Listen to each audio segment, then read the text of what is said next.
During a recent forum featuring the Puna candidates for Hawaii State Senate, the subject of the Puna-Makai alternate route was one of the most requested questions. $15 million in the current budget for the state to do an alternate road out of Puna. The original idea was to give that money to the county so that the county could develop an alternate route out of Puna. I think about 30,000 people in Lower Puna support an alternate route, and one organization, Shipman Estates, opposes it. But our council member opposes it also and blocked it from going to the county. We don't own railroad. The government does not.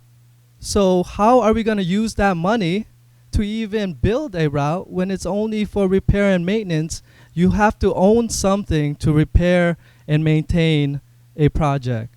If anyone can even do it, I have the partnership with Shipman to even discuss and possibly move that forward. After this video was posted, Big Island Video News was contacted by Shipman President Bill Walter, who wanted to clear a few things up. We sat down with him at his office in Kea'au. Our staff started looking at the forum video, and they were immediately struck by the comment that Senator Ruderman made that 30,000 people in Puna want PMAR, Puna-Makai alternate route, and only one organization stands against it. And of course, that being the Shipman estate. And you know, that statement is wildly wrong. Back in 2010, there was an active proposal to fund money for PMAR. I got a question for Larry Brown. What is PMAR? With a segue, it is the Puna-Makai alternate road or route. And at that time, Hawaiian Paradise Park assigned a committee to look at the proposal as it was. That committee had a number of community forums. They invited the county in. The county came in to talk to them a number of times. This is from the Puna Community Development Plan. So this is basically what the basis is for the preliminary scope of work or the project scope for the PMAR. Again, showing the extent to the southeast being Nanavali Estates and the tie-in at Hilo, being at other possible multiple locations, including possibly even tying into Railroad Avenue. It's also shown to be a project that would probably be developed in phases. The first phase probably being from the Hilo side of HPP, the Kea'au side, whatever you want to call it, towards Hilo. Possibly having connections to the Kea'au bypass, to Highway 11, or all the way into Hilo.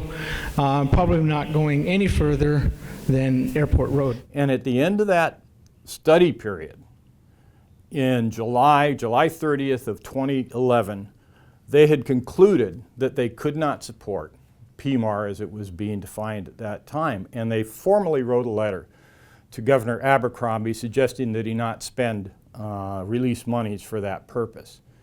Then later that year, largely for the same reasons, the Hawaiian community, the Hawaiian Homes community, looked at the proposal and they were struck with the amount of theft, heavy traffic, lack of safety that would occur if the road were built. And they also formally wrote a letter signed by all the Hawaiian Homes groups here on the island objecting to PMAR. You know, it's true that Shipman also objects to it. And it's been my suggestion for a long time to address some of the concerns about it, that we make that route a pedestrian and bicycle route. That would be a wonderful attraction. It would be good for the health of our community. It would take cars off the road. It could also be open for buses and for emergency evacuations. And that would address the concern of Shipman Estates, which their stated concern is farm theft. So there's not going to be a lot of farm theft on pedestrians and bicycles, and that would be a way to address everybody's concerns. But you have to understand that farm theft, illegal hunting, vandalism in the farm community is horrendously out of control on this island, and I think throughout the state, but certainly on this island. If you were to build a 7-mile road going through our property, you've now created a 14-mile security problem that we probably will not be able to overcome. So our issue is, how do we protect the farmers? And having that road it goes against that in its very nature. Now, Senator Ruderman says, well, You know, all I'm talking about is a road that might be used for emergency purposes, for walking, for bicycling and so on, and certainly people who are hiking and riding bikes are not going to cause a theft problem. That's just not going to happen. Well, to begin with, it does happen, and we see it happen, but more to the point, a road like that will be invaded by ATVs, which are just a huge part of our theft problem. They come in and they just roam the lands. People have some view that this is a well-established road. All you need to do is a little pavement on it and off it goes. Well, it's not a well-established road. It was a railroad right-of-way. The railroad right-of-way had a reversionary clause that said, you know, when the railroad goes out of business, if it does, the land comes back to the original owner. So that part of railroad that's in the land we own came back to us. But their thought was to do that, and eventually, though, during the CDP days, there was a committee looking at what to do. They came up with a route. For whatever reason, someone in the planning department apparently didn't like that route. They then hired an engineer to come in and design a route.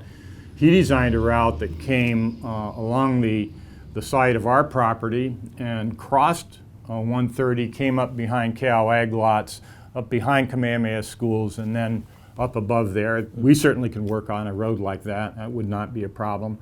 Apparently they didn't like that, so when they rolled out a proposal early in the next administration, they said, no, the road should be about in the middle of Paradise Park and then run directly into Hilo, connecting with Puna.